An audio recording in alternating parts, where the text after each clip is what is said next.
NTR trust ద్వారా ఆరోగ్య రథం అనేది ప్రారంభించాము. అది ఇప్పుడు సాలూర్ అట్లాంటి ట్రైబల్ ఏరియాస్లో మేము అది తీసుకెళ్తున్నాం. ఎందుకంటే మీకు అందరికీ తెలుసు ఆ ట్రైబల్ ఏరియాస్ కానీ కొన్ని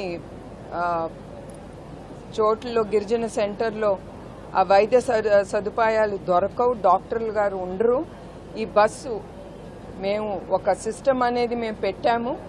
రోజు ఆ బస్సు ఎక్కడికి వెళ్తుంది, ఆ ట్రైబల్ ఏరియాకి ఎంతమందికి వాళ్ళు వైద్యులు అందించారు, ఎంత గిరిజన ప్రాంతంలో ఎంత ఉచిత మందులు కూడా ఇచ్చారు ఆ ప్రజలకు అనేది మేము మానిటర్ చేస్తాం హెడ్ ఆఫీస్ నుంచి. అంత సిస్టమ్స్ అనేది